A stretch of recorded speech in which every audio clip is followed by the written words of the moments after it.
The morning sun filtered through the tall windows of Kensington Palace, casting golden rays across the marble floors where Kate Middleton sat with her morning tea. She had grown accustomed to these quiet moments before the children woke up, before the day's royal duties began, and before the world outside demanded her attention. Today felt different, though. There was an unusual stillness in the air that made her pause and listen to the silence. William had left 3 days ago for an unexpected diplomatic mission to Eastern Europe. The trip had been arranged hastily after some political tensions arose, and he'd barely had time to pack before the royal jet whisked him away. Kate remembered standing at the window, watching his car disappear through the palace gates, feeling that familiar pang of uncertainty that came whenever he traveled to volatile regions. Their marriage had weathered many storms over the years. The constant scrutiny of the media, the pressure of royal protocol, and the weight of their future roles as king and queen had tested their bond repeatedly. But through it all, they had maintained a deep love and respect for each other that had only grown stronger with time. Kate often marveled at how William could be so strong and decisive in public, yet so gentle and vulnerable when they were alone together. As she sipped her Earl Grey tea, Kate's phone buzzed with a message from her private secretary. The children's schedule for the day included a visit to their grandmother, Carol Middleton, followed by piano lessons for Charlotte and football practice for George. Little Louis would stay home with his nanny, as he was still getting over a mild cold that had kept him home from school yesterday. Kate smiled, thinking about her youngest son's dramatic sniffles and his insistence that he needed extra cuddles to feel better. Louis had inherited William's charm and her own stubborn streak, making for quite a combination in their spirited 5-year-old.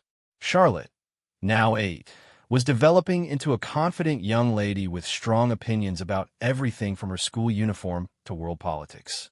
And George, at 10, was beginning to understand the weight of his future role as heir to the throne, though Kate and William worked hard to ensure his childhood remained as normal as possible. The palace felt unusually quiet without William's presence. Kate had grown so accustomed to hearing his voice echoing through the hallways as he spoke with his advisors, or the sound of his laughter when he played with the children in the garden. Their relationship had evolved beautifully over their years of marriage, from the passionate young love of their university days to the deep, steady partnership they shared now as parents and future monarchs. Kate stood up from the breakfast table and walked to the window overlooking the garden where she and William had shared so many precious moments. She remembered their first major argument as a married couple, right there by the rose garden, when they had disagreed about how much public exposure the children should have. William, protective and cautious, wanted to shield them completely, while Kate believed in finding a balance between privacy and helping the public connect with the royal family's humanity. They had stood facing each other that evening, voices raised in frustration, until William suddenly stopped mid-sentence and pulled her into his arms. "We're fighting because we both love them so much," he had whispered into her hair. "We'll figure this out together." That moment had taught them both that their disagreements came from a place of love and shared values, not fundamental differences. The memory made Kate's chest tighten with longing for her husband's presence. She had learned to be independent and strong during his absences, but she never stopped missing the little things, the way he hummed while shaving in the morning, his terrible jokes at breakfast, or how he always insisted on checking the doors were locked before bed, a habit he developed after becoming a father. Kate's thoughts were interrupted by the sound of footsteps racing down the hallway. Charlotte appeared in the doorway, already dressed in her school uniform, but with her hair in complete disarray. "Mummy, George said my drawing of Grandpa Charles looks like a potato, and now I've thrown my art supplies everywhere, and I can't find my favorite pencils, and we're going to be late for school." "Slow down, sweetheart," Kate said, kneeling down to Charlotte's level and gently smoothing her daughter's hair. "First, let's fix your hair, then we'll find your pencils together.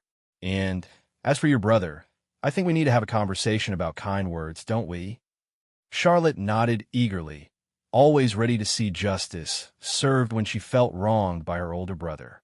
Kate marveled at her daughter's fierce spirit and artistic passion, traits that reminded her of her own childhood when she would spend hours drawing and crafting in her family's home in Berkshire. As they walked back toward Charlotte's room, Kate heard George's voice from the kitchen, probably charming his way into extra breakfast treats from the cook. That boy had inherited his father's natural charisma and could convince almost anyone of almost anything when he put his mind to it. Kate made a mental note to speak with him about being more encouraging toward his sister's artistic endeavors. The morning routine continued with its familiar chaos: backpacks gathered, homework checked, shoes located, and the eternal search for George's football boots that somehow never ended up in the same place twice. Kate found herself thinking about how William always managed to make these mornings run more smoothly, not because he was more organized, but because his presence seemed to calm everyone down, including her. During the drive to drop the children at school, Kate listened to Charlotte chatter about her upcoming art exhibition and George's excited planning for his football match on Saturday. They passed the usual crowd of photographers stationed outside the school gates, and Kate felt the familiar mixture of understanding and frustration about the constant attention their family received. She had long ago accepted that privacy was a luxury they couldn't fully enjoy, but she still worked tirelessly to create pockets of normalcy for her children. William supported her completely in this effort, often saying that their goal was to raise children who happened to be royal, not royal children who happened to be raised. After dropping Charlotte and George at their respective schools, Kate returned to the palace with Louis, who was feeling much better, but still milking his recovery for extra attention. They spent the morning reading stories in the library, a cozy room filled with books that had been collected by generations of the royal family. Louis curled up against his mother's side, occasionally asking questions about the pictures or requesting that she do the funny voice for different characters. These quiet moments with her youngest were precious to Kate. Soon enough, Louis would be in school full-time like his siblings, and her days would be filled entirely with royal duties and public appearances. She treasured this time when she could simply be Mummy without the weight of her future crown. Around noon, Kate's phone rang with a call from William. The connection was poor, filled with static and delays that made conversation difficult, but just hearing his voice made her heart lift. He sounded tired, but was clearly trying to maintain his usual cheerful tone for her sake. "How are my favorite people doing?" he asked, and Kate could picture him sitting in some formal meeting room, stealing a moment between diplomatic sessions to call home. "We're managing perfectly well without you," Kate teased, "but we wouldn't mind having you back." She told him about Charlotte's art drama and George's upcoming match, and William laughed at Louis's continued dramatic recovery from his cold. "I miss you all terribly," William said, his voice growing softer. "This trip is important, but being away from you three makes everything feel incomplete." Kate heard voices in the background and knew he would have to go soon. "We miss you too," she replied, "but we'll be here when you get back, probably causing even more chaos than when you left." After they hung up, Kate felt both better and worse. Better for hearing his voice, but worse for the reminder of the distance between them. She had learned over the years that being married to the future king meant sharing him with the entire Commonwealth, but that didn't make his absences any easier to bear. The afternoon passed quietly with Louis napping and Kate catching up on her correspondence. She reviewed plans for an upcoming charity event she was hosting, responded to letters from well-wishers, and approved the final details for a children's hospital visit schedule for the following week. Her role as a working member of the royal family had evolved significantly since their marriage, and she now felt confident and purposeful in her public duties. As evening approached, Kate began preparing for the children's return from school. She was looking forward to hearing about their days and helping them with their homework, those ordinary parental tasks that kept her grounded in the midst of their extraordinary lives. The house felt too quiet without William's presence at dinner time. Normally, he would be asking the children detailed questions about their school day, helping George with his math homework, or listening patiently to Charlotte's elaborate stories about playground politics. Kate did her best to fill that role, but she could see that the children missed their father's special brand of attention and humor. After the children were in bed, Kate sat alone in their private sitting room, reading a book and trying not to check the news for updates about the situation in Eastern Europe. She had learned early in their marriage that following every detail of William's work travel only increased her worry, without providing any useful information. The silence of the palace felt almost oppressive. During the day, with children and staff moving about, the grand rooms felt alive and purposeful. But in the evening quiet, Kate became acutely aware of how vast and formal their home could feel. She found herself missing not just William, but the sense of completeness that his presence brought to their family life. As she prepared for bed, Kate looked out the window toward the garden where she and William often walked in the evenings when he was home. Tomorrow would bring another day of maintaining their family's routine in his absence, another day of being both mother and representative of the crown, another day of waiting for his safe return. The last thing Kate did before falling asleep was send William a brief text message, "Thinking of you. Come home safely." She knew he might not see it for hours due to the time difference and his packed schedule, but sending it made her feel connected to him across the miles that separated them. In her dreams that night, Kate found herself back in their early days at university, when William was simply the boy she loved rather than the future king she had married. They were walking hand in hand across the campus, completely anonymous and blissfully unaware of the extraordinary life that lay ahead of them. She woke briefly in the middle of the night, reached for William's side of the bed, and felt the sharp reminder of his absence before drifting back to sleep. The second day of William's absence began with an unexpected phone call at 6 in the morning.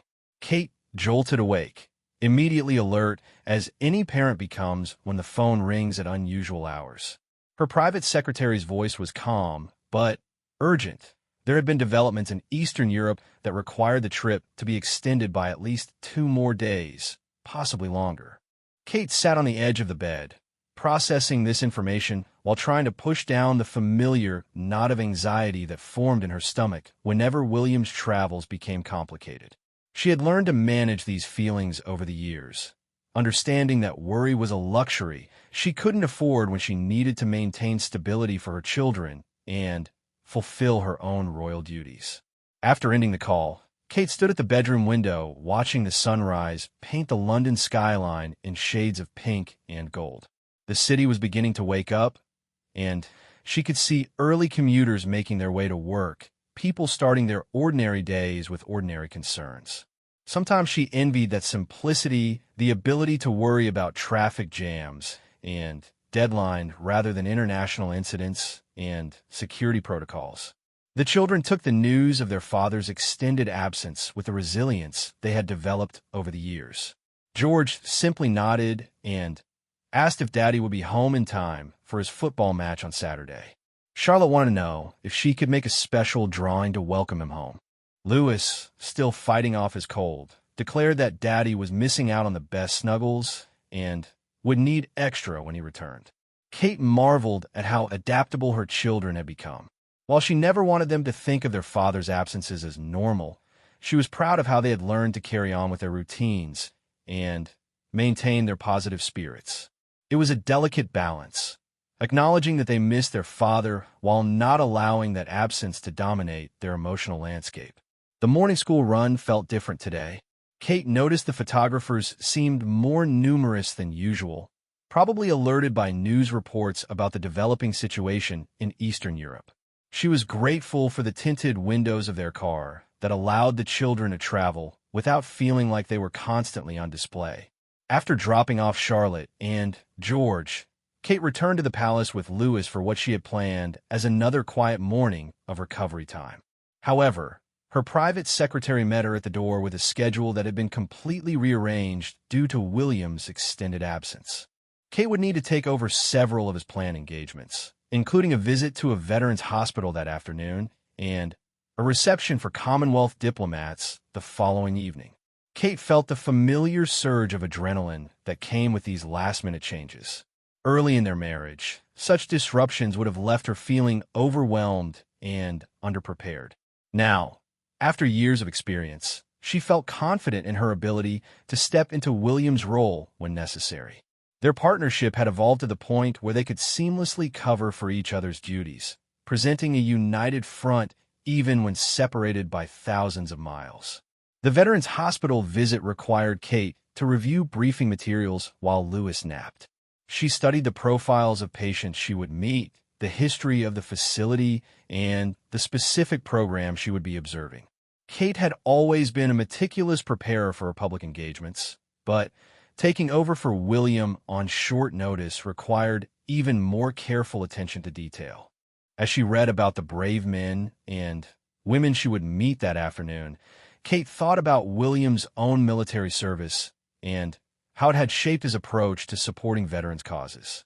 His time as a search and rescue pilot had given him first-hand understanding of service and sacrifice that she could only appreciate secondhand. Yet she had developed her own deep connection to these causes through years of patronages and personal interactions with service members and their families. The hospital visit proved both emotionally rewarding and challenging. Kate met young veterans dealing with physical and psychological wounds from recent conflicts, older servicemen battling long-term health issues, and family members struggling to support their loved ones through difficult recoveries. Each conversation reminded her of the real human cost of the international tensions that had extended William's diplomatic mission. One particular interaction stayed with her throughout the day. A young woman, barely older than Kate had been when she married William, was visiting her husband who had been injured in an explosion overseas. The woman's exhaustion was evident, but so was her determination to remain strong for her spouse. Kate recognized something of herself in that fierce protectiveness, that willingness to carry whatever burden was necessary to support the person you love. "How do you manage when he's away on missions?" the woman asked Kate during a quiet moment. The question caught Kate off guard with its directness and obvious personal relevance to her current situation. "You find strength you didn't know you had," Kate replied honestly. "And you remember that the time apart makes the time together even more precious." The woman nodded, understanding passing between them that transcended their different circumstances. That evening, after the children were settled with their homework and dinner, Kate finally had a moment to call William. The connection was better this time, and she could hear the weariness in his voice more clearly. The diplomatic talks were proving more complex than initially expected, with multiple parties struggling to find common ground on issues that had been building for months. "I hate being away from you right now," William said, and Kate could picture him running his hand through his hair the way he did when he was frustrated. "I know you're managing everything perfectly, but I feel like I'm letting you down by not being there." Kate felt her heart clench at the guilt in his voice. "You're doing exactly what you need to do," she told him firmly. "The children and I are fine, and we're proud of the work you're doing. Don't carry that guilt on top of everything else you're dealing with." They talked about her hospital visit, and Kate could hear William's genuine interest and pride in her work. Over the years, he had become one of her strongest supporters and advisors, helping her find her own voice and purpose within the royal role. His confidence in her abilities had been crucial in building her own self-assurance. "I met someone today who reminded me why what we do matters," Kate told him, describing her conversation with a young military wife. "It made me think about how fortunate we are to have each other, even when we can't be together." After they hung up, Kate spent the evening reviewing plans for the Commonwealth reception she would host in William's place. The guest list included diplomats and dignitaries from dozens of countries, each with their own cultural protocols and sensitivities to navigate. Kate had learned to genuinely enjoy these events, finding them intellectually stimulating and politically important, but she knew they would be different without William's natural diplomatic skills and easy charm. The next morning brought another early phone call, this time from William himself. The situation had stabilized somewhat, but there were still crucial meetings scheduled that would keep him away for several more days. Kate could hear the frustration in his voice at the continued separation, mixed with his determination to see the diplomatic process through to a meaningful conclusion. "I know this is hard on all of you," Williams said. "I'm trying to get home as soon as possible without compromising the work we've accomplished here." Kate understood the impossible position he was in, torn between his duty to the Crown and the international community and his desire to be home with his family. It was a conflict they had navigated many times over the years, and she had learned that supporting him meant accepting these difficult choices rather than adding to his burden of guilt. The Commonwealth reception that evening proved to be both a professional triumph and a personal milestone for Kate. Without William's presence to rely on, she found herself engaging more directly with complex political discussions and delicate diplomatic situations. Several ambassadors specifically complimented her understanding of their country's perspectives and her thoughtful questions about regional issues. Kate realized that she had grown far beyond the nervous young woman who had once felt overwhelmed by the prospect of royal duties. Years of experience, careful preparation, and William's steady support had transformed her into a confident representative of the Crown in her own right. The recognition filled her with pride, but also made her miss sharing this moment with William even more acutely. Late that night, after the reception guests had departed and the palace had returned to quiet, Kate sat in their private sitting room reflecting on the evening's success. She felt a complex mixture of emotions: pride in her accomplishment, satisfaction in successfully representing William and the royal family, but also a deep longing for her husband's presence to share these experiences with. Her phone buzzed with a message from William. "Heard from several sources that you were absolutely brilliant tonight. So proud of you. Wish I could have been there to see you shine." Kate smiled at his message, feeling connected to him despite the physical distance. Their relationship had evolved to the point where they could support and celebrate each other's successes even when apart, maintaining their partnership across whatever circumstances separated them. The fourth day of William's absence began with more positive news. The diplomatic talks had reached a preliminary agreement, and William hoped to begin his journey home within the next day or two. The children were thrilled at breakfast, with Charlotte immediately beginning plans for a welcome home celebration and George asking if they could stay up late to greet their father whenever he arrived. Kate felt her own spirits lift significantly at the prospect of William's return. While she had managed well in his absence and felt proud of her own accomplishments, she was ready to return to the completeness that his presence brought to their family life.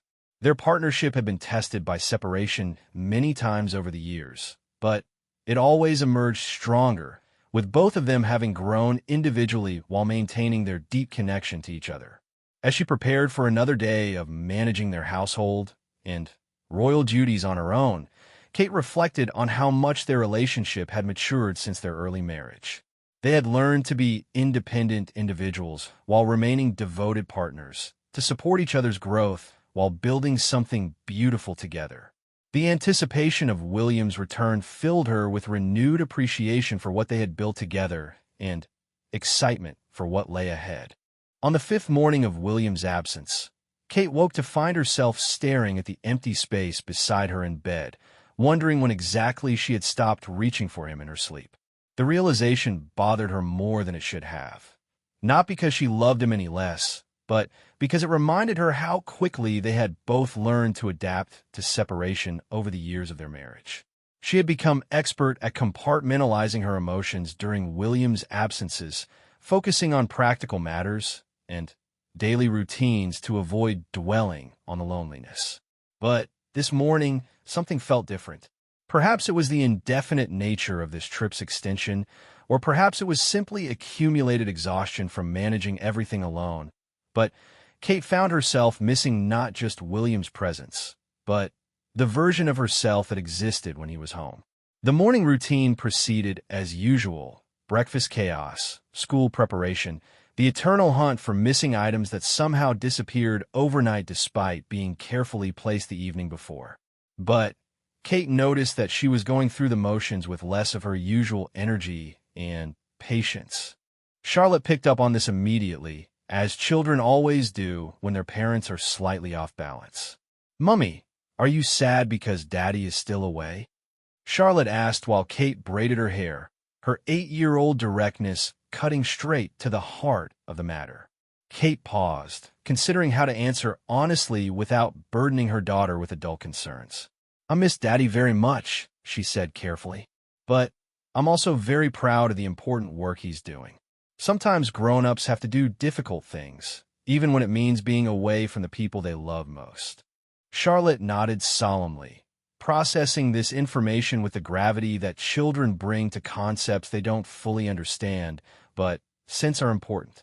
"When he comes home, will you be happy again?" The question hit Kate harder than expected. Was her current state really so obvious that her daughter could see through her carefully maintained composure? "I'm not unhappy now, sweetheart," Kate said, kneeling down to Charlotte's level. "I miss Daddy, but I'm still happy because I have you and George and Louis, and because I know Daddy will come home safely." But as the day progressed, Kate found herself questioning her own answer. Was she happy, or was she simply functioning? Over the years, she had become so skilled at managing during William's absences that she sometimes forgot to acknowledge her own emotional needs. She had learned to be strong, capable, and independent, all qualities she valued, but perhaps at the cost of allowing herself to simply miss her husband without immediately shifting into problem-solving mode. The realization came into sharp focus during a quiet moment that afternoon while Louis napped and she reviewed correspondence in the palace library. A letter from a military spouse thanked her for her recent hospital visit, describing how meaningful it had been to speak with someone who understood the challenges of separation and uncertainty. The woman wrote about the importance of acknowledging that strength and vulnerability could coexist, that missing someone deeply didn't diminish one's ability to carry on without them. Kate set the letter down and allowed herself, perhaps for the first time since William left, to simply sit with her feelings rather than immediately channeling them into action. She missed the sound of his voice in the hallway, the way he always checked on the children one extra time before bed, his terrible jokes at breakfast that made everyone groan and laugh simultaneously. She missed their evening conversations about everything and nothing, the comfortable silence of reading together, the simple reassurance of his presence beside her at night. More than that, she missed the version of herself that emerged in William's presence, more relaxed, more playful, more willing to be imperfect.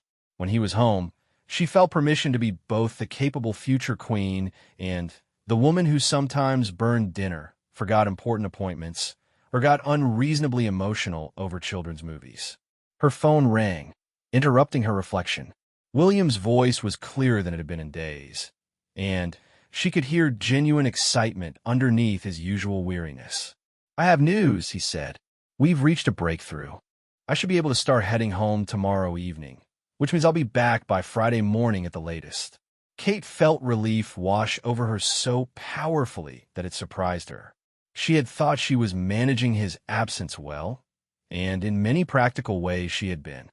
But her body's reaction to the news of his return revealed how much tension she had been carrying without fully acknowledging it. "The children will be thrilled," she said, though what she really meant was that she would be thrilled. "And you?" William asked, picking up on something in her tone. "How are you really doing, Kate? I know you've been carrying everything on your own, and I know you're probably telling me you're fine when you might not be entirely fine." Kate felt tears prick at her eyes, touched by how well he knew her even across thousands of miles, and through the constraints of diplomatic protocol. "I miss you more than I usually let myself acknowledge," she admitted. "I've gotten so good at managing without you that sometimes I forget to notice that I don't want to have to manage without you." There was a pause, and when William spoke again, his voice was soft with understanding. "I love how strong you are," he said, "but I also love when you let me know that you need me too. It doesn't make you weak to miss me, Kate. It makes me feel grateful that we've built something worth missing."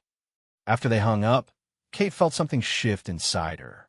She had spent so much energy over the years learning to be independent and capable in William's absence that she had perhaps lost touch with the simple truth that needing someone and missing them was a strength, not a weakness. Their marriage was strong enough to hold both her capability and her vulnerability, her independence, and her deep love for him. That evening, she decided to be honest with the children about her own feelings rather than maintaining the careful positivity she usually projected during William's travels. At dinner, she told them that Daddy would be home by Friday, and that she was very excited because she had missed him very much, just as they had. "Did you cry?" Lewis asked with the blunt curiosity of a 5-year-old. "A little bit," Kate admitted, "because sometimes when we love someone very much, our feelings get so big that they need to come out through tears." George, trying out his emerging maturity, said, "It's okay to cry when you miss someone. My teacher told us that emotions are just information about what's important to us." Kate smiled at her 10-year-old's wisdom, impressed as always by how children could cut through complexity to reach essential truths. Her emotions about William's absence were indeed information. They told her how much she valued their partnership, how much joy his presence brought to their daily life, and how much she had grown to depend on the support and companionship he provided. The next day passed with a different energy in the palace. Knowing that William's return was imminent changed the quality of his absence. Instead of an indefinite separation to be endured, it had become a countdown to reunion. Kate found herself noticing things she wanted to share with him. Mental notes of Charlotte's funny observations, George's football skills, Lewis's recovery milestones. She also found herself thinking about how they had both changed during the separation. She had been reminded of her own strength and capability, while also rediscovering her willingness to acknowledge vulnerability. William had been tested diplomatically in ways that would likely influence his approach to future international relations. They would both return to their relationship having grown individually, bringing new insights to share with each other. Kate spent time that evening preparing for William's return, but not in the way she might have early in their marriage. Instead of worrying about having everything perfect, she focused on simply looking forward to having him home. She thought about the conversations they would have about his trip, the ways the children would want to reconnect with their father, and the quiet moments they would steal together once the excitement of reunion had settled. As she prepared for bed, Kate realized that this separation had taught her something important about the nature of their partnership. Love wasn't just about being together. It was about carrying each other even when apart, supporting each other's growth even when separated, and maintaining connection across whatever distances or circumstances intervened. She fell asleep that night with genuine anticipation rather than the resigned patience that had characterized most of William's absence. Tomorrow evening, their family would be complete again, and she would have the chance to share with him everything she had learned about herself, about their relationship, and about the woman she continued to become both with him and without him. The last thing she did before sleep was send William a message. "Come home to us. We're ready to be whole again." For the first time in days, she slept deeply and without reaching for his absent presence, secure in the knowledge that soon she wouldn't have to. Friday morning arrived with an unusual energy that seemed to permeate every corner of Kensington Palace. Kate woke before her alarm, immediately alert with anticipation rather than the gradual awakening that had characterized the past week. Today, William would finally come home, though the exact timing remained uncertain due to the complexities of diplomatic departures and international travel protocols. The children's excitement was palpable from the moment they opened their eyes. Charlotte had spent the previous evening making a welcome home banner with elaborate decorations and heartfelt messages in her careful 8-year-old handwriting. George had practiced telling his father about every goal he had scored during football practice, determined not to forget a single detail.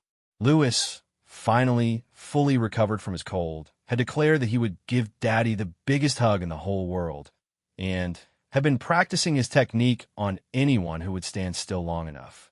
Kate found herself caught between their infectious enthusiasm and her own deeper, more complex emotions about William's return. She was genuinely excited to see him, but she was also aware that his homecoming would mark the end of a period of unexpected personal growth and self-discovery. The past week had reminded her of her own capabilities and shown her aspects of herself that only emerged when she was forced to rely entirely on her own resources. During breakfast, Kate's private secretary called with an update on William's travel schedule. His diplomatic convoy had left the Eastern European capital early that morning, and he was expected to arrive at RAF Breise Norton by early afternoon. If all went smoothly with customs and security protocols, he could be home by late afternoon or early evening. The news sent Charlotte into a frenzy of preparation activity. She insisted on reviewing the placement of her welcome banner at least 3 times, changed her outfit twice to ensure she looked perfect for Daddy's return, and began preparing an elaborate artistic presentation of everything that had happened during his absence. Kate watched her daughter's excitement with amusement and recognition. Charlotte's need to share every detail with her father reflected Kate's own desire to reconnect and catch up on all the experiences they had lived separately. George's approach to his father's return was more subdued, but equally heartfelt. He carefully organized his schoolwork to show William his recent achievements, practiced his piano pieces to perform them perfectly, and spent considerable time ensuring his room was tidy enough to meet what he imagined were royal standards. At 10, George was beginning to understand the weight of his future role, and Kate could see him working to make his father proud in ways that went beyond typical childhood eagerness to please. Louis simply bounced around the palace like a small, enthusiastic hurricane, unable to contain his energy or excitement. He had appointed himself the official daddy welcomer and had been practicing his greeting speech, though it mainly consisted of "Daddy, Daddy, Daddy," delivered at maximum volume with accompanying jumping. As the day progressed, Kate found herself experiencing an unexpected nervousness about William's return. It wasn't that she worried about their reunion. Their relationship was far too strong and established for such basic concerns. Rather, she felt nervous about sharing what she had discovered about herself during his absence, about integrating the independent, capable woman she had been this week with the wife and partner she was when he was home. She had grown comfortable with being solely responsible for family decisions, with being the only parent present for bedtime stories and homework help, with representing the royal family at events without William's reassuring presence beside her. Would she be able to maintain that confidence and independence when he returned, or would she unconsciously slip back into familiar patterns of shared responsibility that sometimes left her feeling less central to family operations? These thoughts occupied Kate's mind as she went through the motions of lunch preparation and afternoon activities with the children. She realized that William's return would require its own form of adjustment, not just the relief and joy of having him home, but the more complex process of reintegrating their partnership after a period of enforced independence. Around 3 o'clock, Kate received a text message from William. "Just landed. Should be home within 2 hours. Can't wait to see all of you." The message sent a thrill of anticipation through her, but also crystallized her nervous energy about their reunion. Kate spent the next hour helping the children prepare for their father's arrival, while managing her own emotions. Charlotte practiced her welcome speech, George tuned his guitar for an impromptu performance, and Louis simply vibrated with excitement while trying to remember his carefully planned greeting. The palace staff, who had grown fond of William over the years, quietly prepared his favorite tea and ensured his study was organized exactly as he preferred it. As late afternoon sunlight streamed through the palace windows, Kate found herself standing in the same spot where she had watched William's car disappear almost a week earlier. The circular drive was empty now, but she knew that soon it would bring him back to them, completing the cycle of separation and reunion that had become a familiar rhythm in their married life. At 5:30, the sound of car doors closing in the distance sent the children racing to the front windows. Kate followed more slowly, her heart beating faster as she recognized the familiar sounds of William's return. The murmur of voices as his security detail coordinated his arrival, the crunch of footsteps on gravel, the jingle of keys at the front entrance. The front door opened, and William appeared in the doorway, looking tired but genuinely happy to be home. Before he could fully enter, he was engulfed by three small bodies launching themselves at him with varying degrees of coordination and enthusiasm. Lewis reached him first, true to his promise of delivering the biggest hug in the world. Charlotte was close behind, clutching her welcome banner and talking at rapid speed about everything he had missed. George hung back slightly, trying to maintain his emerging dignity while clearly wanting to join the enthusiastic reunion. Kate stood watching this scene with a mixture of joy and something more complex, a recognition that this moment represented not just William's return, but the return of their family's complete dynamic. She was no longer the sole parent, the only decision-maker, the primary source of comfort and authority. They were returning to being a team, and she found herself both grateful for that shared responsibility and slightly nostalgic for the independence of the past week. William's eyes met hers over the children's heads, and his expression shifted from general happiness to something more intimate and focused. "Hello, beautiful," he said, his voice carrying a warmth that spoke to their private connection beyond his role as father and public figure. Kate moved toward him as the children's initial excitement settled into more sustainable enthusiasm. When she reached him, William wrapped his arms around her, and she felt immediately how much tension she had been carrying without realizing it. His presence was like coming home in a way that had nothing to do with physical location and everything to do with emotional completeness. "I missed you," she murmured against his shoulder, allowing herself to be vulnerable in a way she hadn't permitted during his absence. "I missed you more," he replied, his hand stroking her hair in a gesture so familiar and comforting that Kate felt tears prick at her eyes. The children demanded attention before Kate and William could have a proper private reunion, launching into overlapping accounts of everything that had happened during his absence. William listened with genuine interest and attention, asking questions about Charlotte's art projects, George's football achievements, and Lewis's recovery from his cold. Kate watched him reconnect with each child individually, marveling at his natural ability to make each of them feel heard and valued. As the evening progressed, the family settled into their familiar rhythms with surprising ease. William helped with dinner preparation while listening to more detailed accounts of the week's events. He admired Charlotte's welcome banner properly, listened to George's piano performance with appropriate appreciation, and allowed Lewis to show off his fully recovered health through various demonstrations of jumping and running. During dinner, Kate found herself observing her family's dynamic with new eyes. William's presence changed the children's behavior in subtle ways. They were slightly more animated, more eager to share stories, more playful in their interactions. But she also noticed that they had grown more independent during his absence, taking on small responsibilities and showing increased confidence in their own capabilities. After the children were settled for the night, Kate and William finally had time for their own reunion.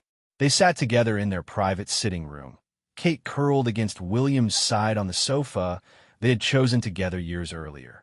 The silence between them was comfortable and full of shared understanding about what the past week had meant for each of them. "Tell me about your trip," Kate said, though she had heard most of the basic details through their phone conversations. She wanted to hear about his experiences, his challenges, the moments that had tested him, and the successes he was proud of.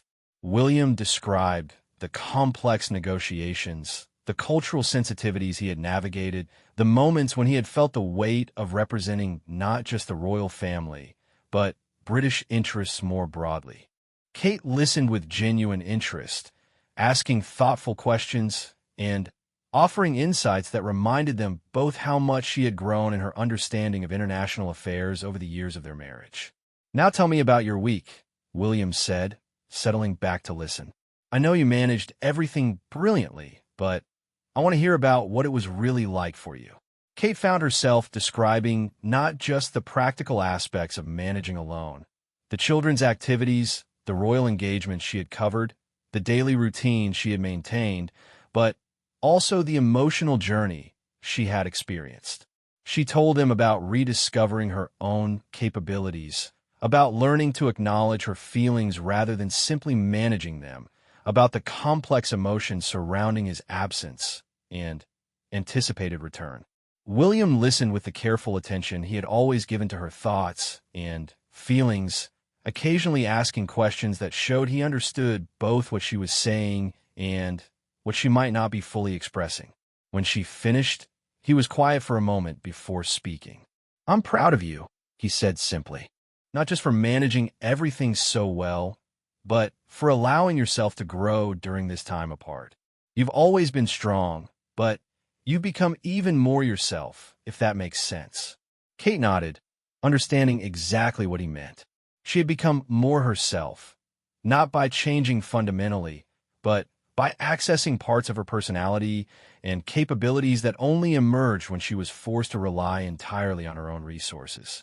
"I learned things about myself too," William continued. "About leadership, about diplomacy, about how much I value what we have here. Being away from you, and the children gave me perspective on how lucky I am, how much I want to be present for our life together." They talked until late into the night, sharing not just the experiences of the past week, but their hopes for the future, their ongoing commitment to supporting each other's growth, and their appreciation for the partnership they had built together. Kate realized that William's return didn't require her to diminish the independence she had rediscovered. Instead, it gave her the opportunity to bring that growth into their relationship, making their partnership even stronger. As they prepared for bed, Kate felt a deep sense of contentment that went beyond simple relief at William's safe return. Their week apart had tested their relationship in ways that ultimately strengthened it, reminding them both of their individual worth while reinforcing their commitment to their shared life. William's presence beside her that night felt both familiar and new. Familiar because coming together was their natural state, new because they were both bringing additional depth and self-awareness to their reunion. Kate fell asleep feeling grateful for the separation that had taught her so much about herself, and even more grateful for the partnership that welcomed her growth and offered space for continued evolution. In the morning, she woke to find William watching her with a soft expression that spoke to their enduring love and renewed appreciation for each other. Their family was complete again, but more than that, they had been reminded of why their completeness was worth cherishing, protecting, and continually nurturing as they faced whatever challenges and separations the future might bring.